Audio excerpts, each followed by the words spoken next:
Mesechus Yevamos Daf Kuftes Zayin contains two Mishnayos, one about halfway through the daf, which divides the daf into two separate sections, and one all the way at the end, which introduces a new sugya. So the first half of the daf is concluding the Gemara's discussion of our last Mishnah. The Gemara is going to compare Machlokes Abaye and Rava we had just seen to another case where they have the opposite opinions. That's on the topic of, are we concerned that two people with the same name can exist even if we're not aware of them?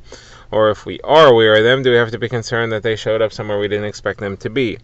Then the Gemara will continue working through the Mishnah. We'll discuss the meaning of kitata, discord between a husband and wife, what that is, how you define it, why it's a problem, and in what circumstances you don't have to worry about it. And we'll talk about Rabbi Yehuda's opinion briefly.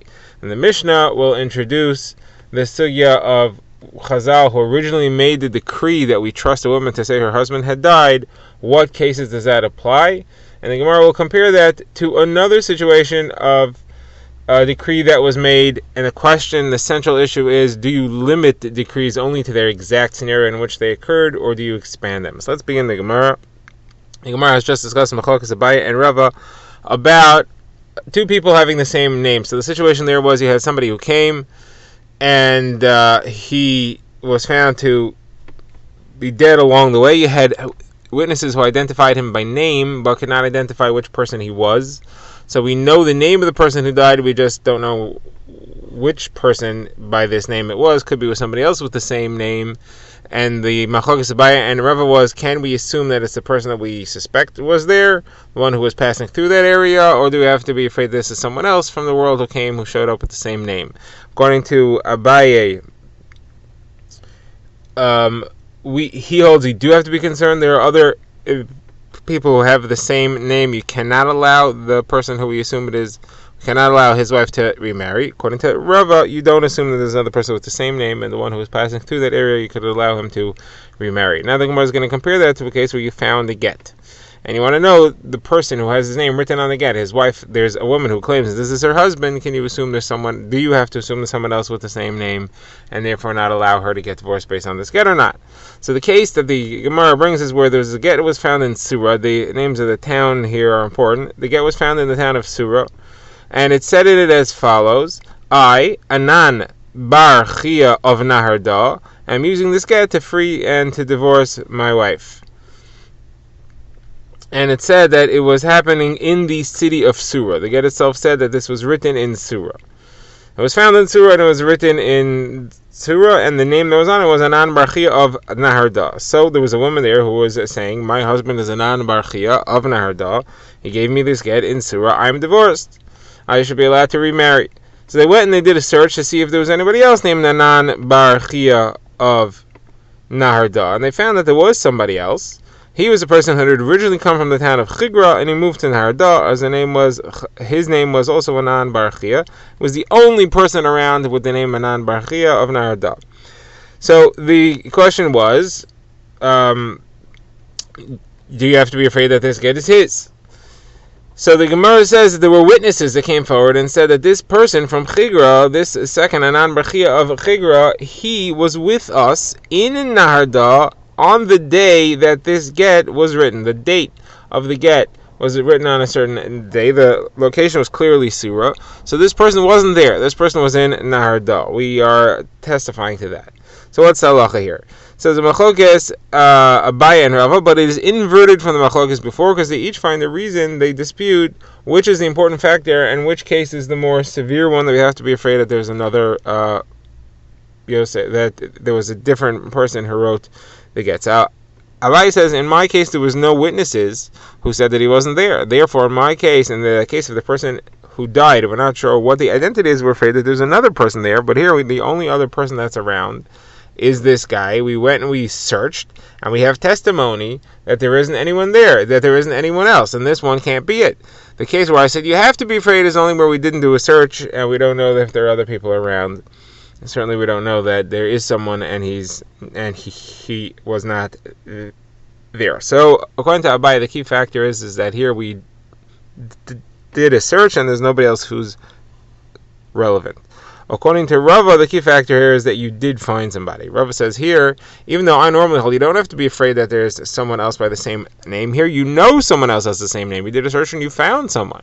So you're saying it couldn't be because they were witnesses. All right, witnesses, not such a big deal. It could have been a situation. It could be an explanation. Yeah, they saw him in Surah, and then later they saw him in Narda, and then later he traveled to Surah. How did he get there so fast? Maybe he took a flying camel, meaning a very fast camel, or maybe he did a kfitza. He was able to jump from one place to another by saying Hashem Hashem, or perhaps he had actually told people in advance to write a get for me, and those people who wrote the get were in the town of Surah. We know that the halacha is that if you tell people to do something in one place and they go do it in a different place, they should write the name of the place in which they did it. That's the halacha that's said by Rav Huna. If he said it in Shili and they wrote it in Shili, so then you write on the get that it's in Shili, even though he's actually going to give the get in Hini. And vice versa, if you wrote it in Hini, then you write on the get Hini, even though the instructions for them to go and write it was actually given in Shili. So it doesn't go by where you give the instructions, it goes by where you actually write the get. So therefore, it is possible that he was in Naharda and he gave instructions to somebody given in Surah. So anyway, Rava's point is that the fact that someone exists with the same name and you know about it makes this much more severe, and there you have to be choshish here that he's the one who did it, and you'll figure out exactly how he managed to work it out. Okay, now the Gemara just comments, we had seen a machlokas before between Abaye and Rav about somebody who was claiming that some sesame seeds in a container were his, and the person said, you had sesame seeds, you took them back, these are mine. What was the halacha in that case? Is there a valid claim that they were switched, they were emptied out, and these are other ones? So Gemara says that there's no bottom line in that. It's a machlokas between Rav Yemar, who says there is no such possibility, and Ravina, who says that there is such a possibility. So what are we going to do? So the halacha is we do consider the possibility. It is possible that they were switched. Okay, now the Gemara goes to the next phrase in the Mishnah, which we had said that another key factor in determining whether a woman is believed or not is whether or not she was at peace with her husband. If there was discord between them, they were fighting, then she's not believed to come back and say that he died. So the Gemara says, how do you define fighting? What does a discord mean? Obviously, it can't be a simple spat that they had. It has to be something serious. So Yehuda says in the name of Shmuel, where they got into such an argument that she said to her husband, divorce me. So the Gemara says that's not big enough of a severe argument. There are people who say that when they're angry. Even though this is not going to mess up the marriage long term, she wouldn't go ahead and claim that he died and remarry herself be'isr because of that. Gemara says no. So it's not that she said to her husband, divorce me, but she later tried to claim that he had already divorced her. She took her husband to court and she said, he divorced me, gave me a get, and she came up with she was already trying to get out of this marriage even though it wasn't true. So you see, she's really working on that. So if she comes later and says, okay, now he died, that's a highly suspect. So Gemara says, hold on a second. If she said in front of her husband, you divorced me, she should be believed. We have a halacha which is said by Rav Hamnuna that if a woman is so brazen as to say to her husband's face that you divorced me, she couldn't possibly be lying. She has to be telling the truth. So what do you mean she said to her husband, you divorced me, and now we're trying to figure out whether or not he died? We should believe her. So the Gemara says, no, we know definitely not to believe her because she said that such and such two people were the witnesses, and we asked the witnesses and they said it never happened. So we know that it's not true, but we also know that she's trying to get out of this marriage illegally. So now the Gemara wants to know, what is the reason that kitata, that discord is a problem? What is the exact svara? We understand generally, but the Gemara has two possibilities. Number one is that it may cause her to actually lie, straightforward. Her husband is perfectly healthy, and she'll just go ahead and lie and say that he died. The other possibility is, no, she won't lie, but she may make a mistake. She may assume something actually happened, and she didn't check out to make sure he was fully dead. She just assumed a little hastily that he was dead because she's trying to get out of the marriage anyway. So the Gemara says, what's the practical difference between the two? Who cares? Either way, we don't believe her. So the Gemara says the difference is, what happens if he's the one who started the fight? If he's the one who started the fight, even though she's the one who said you divorced me, but she doesn't really hate him that much. He's the one who picked the fight. So therefore, she wouldn't lie. She hates him enough to make a mistake, but she doesn't hate him enough to go straight forward and lie. Okay, next question the Gemara asks is, what's the halacha of an eid echad? We know that a single witness is believed to allow a woman to remarry by testifying that her husband had died. Generally, you don't allow an eid echad, but for this you do. What's the reason, and does that apply? Do we still trust an eid echad in a case where there was discord and fighting between them? So what should be the question based on? The question is, why is an eid echad trusted in this case? Is it because an eid echad would not lie in a case where the truth is going to come out eventually? The husband will show up if he's alive? Or is it a combination of the eid echad's believability and the fact that the woman herself is going to investigate and her believability? In this case, because of the discord, the woman has no believability. So maybe we would not rely on the eid echad. So the Gemara leaves that question standing teku. And now we go to the last part of the mission, which was Rabbi Yehuda. Rabbi Yehuda said that she's only believed to say her husband had died if she comes showing clear signs of mourning. He's crying and her clothing are torn. So the Gemara says that the Rabbanan taina to Rabbi Yehuda, according to him, a woman who's not fully aware of what's going on could never get remarried. If you have a shota, she could never remarry because she would never reach that state of mourning. She doesn't understand what happened. Okay, now the Gemara just has an interesting story. The Gemara says it was a woman who came to the Beis Din of Rabbi Yehuda with this story. She was trying to get remarried based on the death of her husband that she was reporting. The Gemara said they told her, you better tear your clothing, mess up your hair, and say eulogies for your husband before you go in there. So the Gemara says, what do you mean? They were teaching her to lie? Why are they teaching her to lie? If they held that she needs to do that and she wasn't doing that, then they should say that we don't believe you. So the Gemara says, no, the people who told her that were people who held like the Rabbanan. They saw her going into the Beis Din of Rabbi Yehuda. They gave her some advice as to how to get what they held was the proper psak halacha. Okay, now we get to the Mishnah. New Mishnah discusses where a gzeira or a rule was made, whether it's a gzeira to be macham on something or to be megal on something. Was it made in the specific scenario in which it was made, or is it made in a broader scenario? So the Mishnah says the machlokes b'sil meishamai. It does not talk about the story that happened or the rule that is involved. The Gemara will bring it in. So let's see the Gemara first. The Gemara says that there was a group of people, 10 men, who went to harvest wheat at the end of the wheat harvesting season, and one of them got bitten by a snake, and he didn't come back. And his wife went to the Beis Din, and she said, my husband was bitten by a snake, he died, allow me to remarry. And they sent messengers, they investigated, did their research, and they found out she was telling the truth. So based on that, they said we should allow a woman to get remarried. Based on off this incident, they came up with the halacha, we should allow a woman to remarry based on her own testimony to the death of her husband. Now, it doesn't say what the reason is. According to one of the opinions, we'll see that the reason seems to be that she would be afraid to lie. Now, in this case, they were harvesting wheat, and it was in the same Medina, it was in the same state. It wasn't a faraway incident. It was researchable. It wasn't too far away to research. So the machlokes Beis Hillel Beis Shammai is, in what circumstances is the woman believed? Beis Hillel says it's only in identical circumstances. It's got to be that they went to harvest grain, and they went to the same country. They didn't go too far. Beis Shammai says, first of all, it doesn't matter if they went to harvest grain, or they went to harvest olives, or they went to harvest grapes, or if they went to a different country, it's all the same. We don't care what they were harvesting. We don't care if it was in the same country or a different country. The primary point over here is that it doesn't have to be the same country. You don't need her to be having close fear of being investigated. The only reason that the decree, it happened to be that the decree was made on that scenario, but you don't need the halacha of being in the same Medina.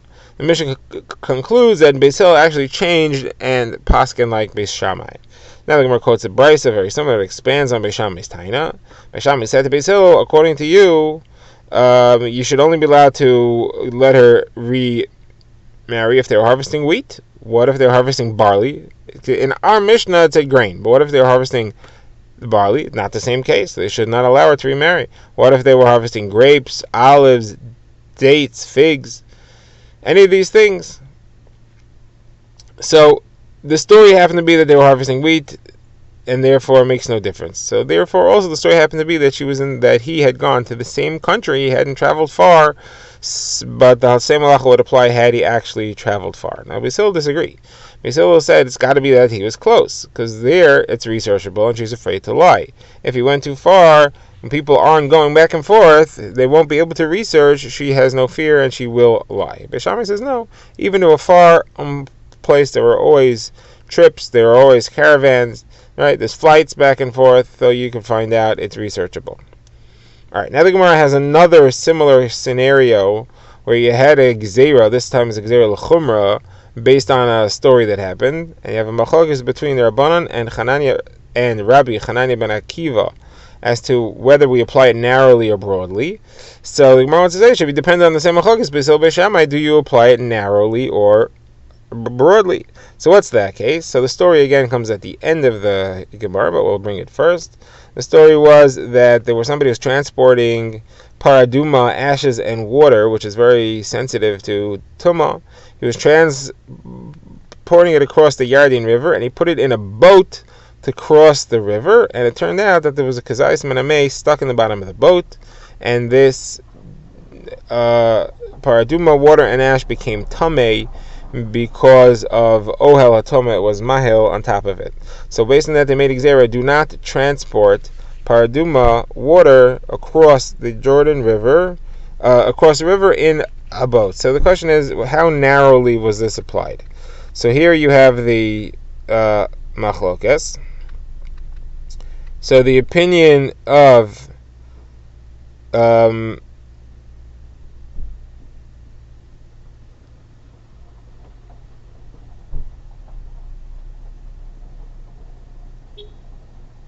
the Rabbanan was that it's applied broadly.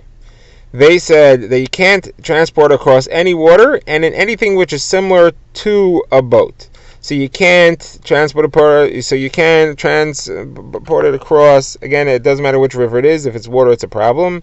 You shouldn't have it move across without touching the floor. The key point here is that if you're in a boat, you're in ohel hatoma. If you're standing on the ground, you're not. So you shouldn't, for example, throw it across the river, because that's like floating. You shouldn't send it floating across the river itself. You shouldn't ride it on an animal that's going to swim across the river. You shouldn't have it go on a person who's going to swim across the river. The only way you can do it is to walk it across the river with your feet touching the ground of the river the entire time, or on a bridge, because that's considered like ground. But otherwise, the gzeira applies. Now, that's Rabbi Chananya ben Akiva. The Rabbanan said, no, it's only applied narrowly. It's only if it's in the Jordan River, and it's in a boat, not in anything else. So the Gemara wants to say, okay, so Rabbi Chananya ben Akiva applies it broadly like Beis Shammai, and the Rabbanan applied it narrowly like Beis Hillel. So the Gemara says, no, there is no comparison between the two.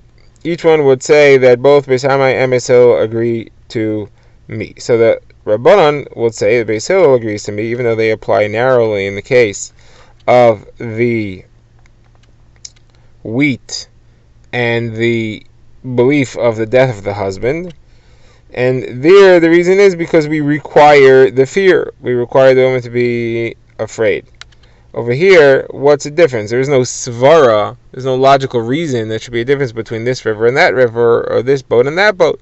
So if Beis Hillel will agree with me that you should apply the Isser, the Gzeira, broadly.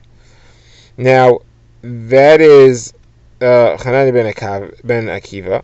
The Rabbanan say that even, correction, that was the Rabbanan. Rabbi Chananya ben Akiva says, that even with Beis Shammai, even though Beis Shammai says in the case of the belief of the woman that it has to be applied broadly, that's because over there's a logical reason that they made the rule, and the logic applies whether it's the exact case or it's a different case. Who cares what type of grain, what was being harvested? That makes no difference. The svara applies. The woman's believed because she's afraid to lie.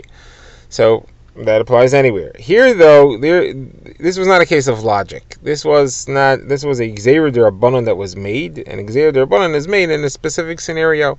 It applies in that scenario where they made the gzeira, not somewhere else. All right, now we get to the next Mishnah, and we'll just see the Mishnah quickly. The Mishnah discusses when we say the woman's believed, is that only le'inyan Isser for her to remarry, or also concerning monetary concerns, such as can she claim the ksuba from her husband and from his inheritors.